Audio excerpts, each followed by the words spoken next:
the topic of this today is awakening. And I found I kind of went back in time to information I learned a long time ago, but didn't properly apply it. And now it has come back into my life in some very useful ways. And it's really my passion for neuroscience.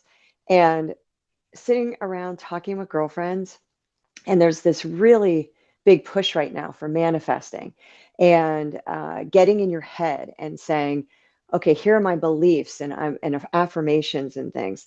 And I enjoy that kind of conversation, but I'm a scientist, so like I'm the skeptic, and I like to sit back and go, oh, you're just gonna like think your way to more money. You're gonna think your way. And it was kind of a slap in the face at one point where I thought, you know what? I need to get back into mindset. And again, like I said, my passion is for neuroscience. And one of the first things that people need to understand is that your brain is a muscle, your brain's an organ, and your brain's main job is collecting data.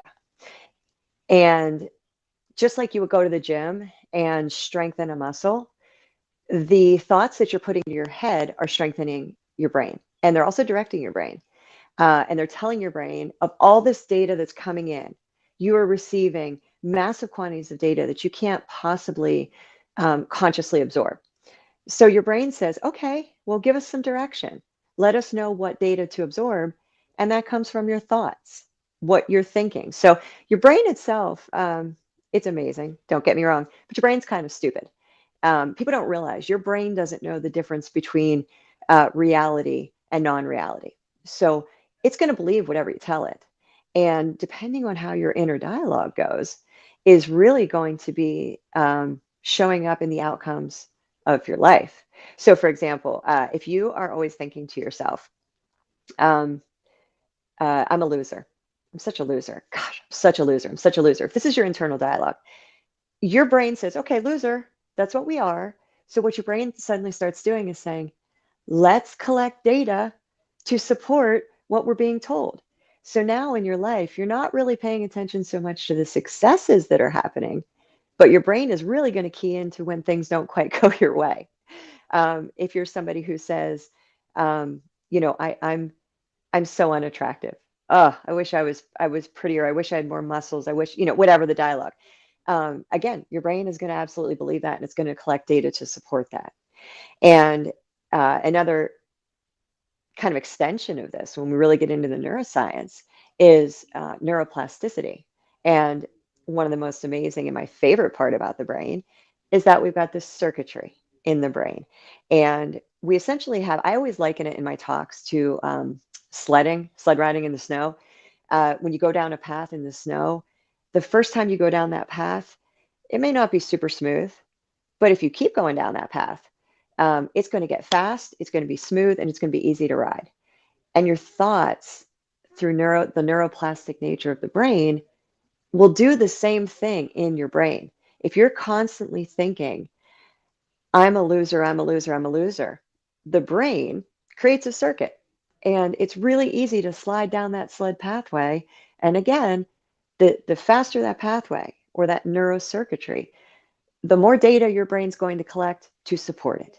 Okay, so, um, you know, the cool thing about neuroscience, among many cool things, you'll learn I'm a little bit of a nerd, but you can change the neuroplastic nature of your brain. You can change the circuitry in your brain by changing and intentionally directing your thoughts. So when people always say, "Oh, think positively," and my friends and family all call me, they say I'm delusionally positive. I'm writing a book called Delusional Positivity, and the idea is I'm constantly finding the bright side, because when you constantly find the bright side, that's where you actually live. That's your life. To go back to Shiraz, reality is not a minute ago. It's not a minute from now. Your life is actually this moment, and it's composed of the thoughts that you're feeding to your brain. So it's up to you to determine how your life goes. It's up to you to determine if a situation's good or bad. Um, Again, going back to the neuroplastic nature of the brain has no idea if a situation is good or bad. Your thoughts are going to dictate that information to your brain, and then your brain will find data to support it.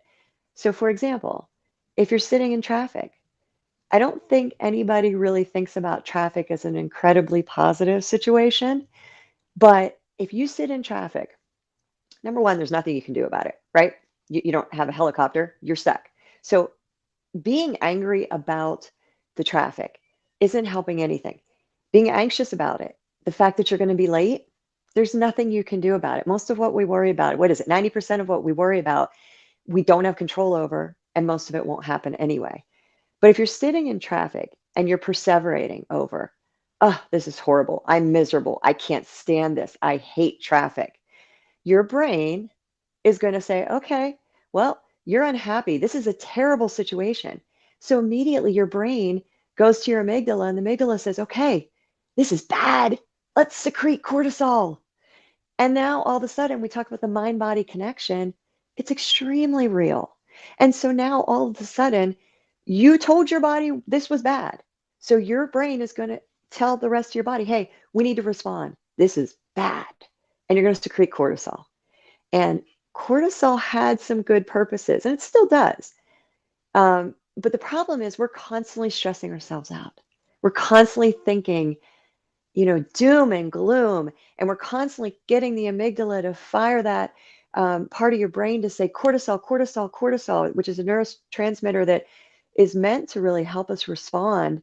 It was really meant in caveman days to get us to respond from immediate danger.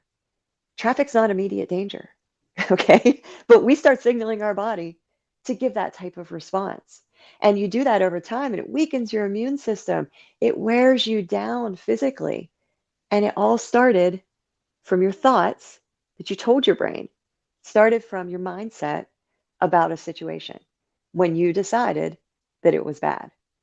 So, for me, listening to my girlfriends talk about manifestation, it was like, oh, shoot, this is mindset. This is neuroplasticity. They're just changing and rewiring their brains to get their brains to collect data differently to support the narrative that they want from their lives. And the girls and I started having really different conversations. And, I'm really also into prayer mindset. And the research is there that when a person is praying, they are really creating new circuits in their brain, and they are really creating a positive situation that the body can respond to very positively. But I do a talk on addiction mindset, the neuroscience of addiction. I do a talk on the neuroscience of prayer, but they all come back to the same fundamentals, and that is understanding that you are in control of your thoughts. Nobody else. You're in control. So you're telling your brain what to collect data on, and you're telling your brain what pathways that you want to solidify in that brain. And then your brain is telling your body how to respond. Now, in traffic, if we go back to the traffic situation, I mean, I will sit in traffic and at first I get grumpy because we do, right? And I'm like, I'm going to be late. And then it's like, okay, I got to release it because there's nothing I can do about it at this point. And what I'll start to do is like, okay, I am grateful that I have been slowed down. I am not in a rush right now. I've been slowed down. I am grateful that I now have a moment, and I'll usually call somebody that I need to catch up with. And I take the opportunity that was initially considered bad, and I say, okay, let's turn this into something good. And then usually by the time I show up to the place that I'm now late for, I'm in a totally different mindset because I just talked to somebody that I care about. I just got in touch with somebody. Like I said, I'm writing a book. So a lot of times if I'm just sitting or driving, I will reflect on, what the next chapter is going to be. I'm doing chapter by chapter. I take a topic, might be anxiety, and I go through a time in my life that I was anxious. I go through the neuroscience of what anxiety is in your brain, and then the physiological, what that reaction in your body does. And then I give tools to combat this. So I can take a really bad situation. This is why they call me delusionally positive. But I can take a really bad situation and find a way to say, how can I make this something positive? And, again, I love the movement that's going on in the world right now. I feel like everybody is becoming more awakened. I feel like people are really open to understanding that your happiness, your success, we all have trials and tribulations. I mean, believe me, my life is not rainbows and bunnies. But when it isn't satisfactory, I've gotten really good at using some techniques to turn it around. I mean, just one example. When I do speaking, I make the audience stand up and I make them smile and I make them fake laugh for 10 seconds. There's really nothing funny. Nobody's actually smiling because something great happened. But at the end of 10 seconds, the brain doesn't know the difference. When you smile, wake up in the morning and smile. Even if you're miserable, wake up in the morning and smile. Your brain doesn't know the difference between a fake smile and a real smile. So what your brain does is it says, smile. Oh, I feel these muscles. I'm getting the trigger from the smile muscles. So your brain says, okay, cool. Something is good. Secrete dopamine. And the audience will sit down and everybody's kind of and usually by the end of 10 seconds of fake laughing, you're real laughing because you feel ridiculous, right? But everybody sits down and I say, okay, there you go. That was a natural dopamine spike. You didn't need alcohol for it. You didn't need drugs for it. It was just simply a physiological response to a muscular motion where your brain doesn't know the difference between the reality and the non-reality. So they're truly tools that we can all do. They don't cost anything. There's no cost here. It's just an understanding of how your brain works and using it to your advantage. So that's kind of that's where I come from. That's sort of that's my passion. My awakening in life has really been renewing my passion for neuroscience and sharing it with as many people as I possibly can.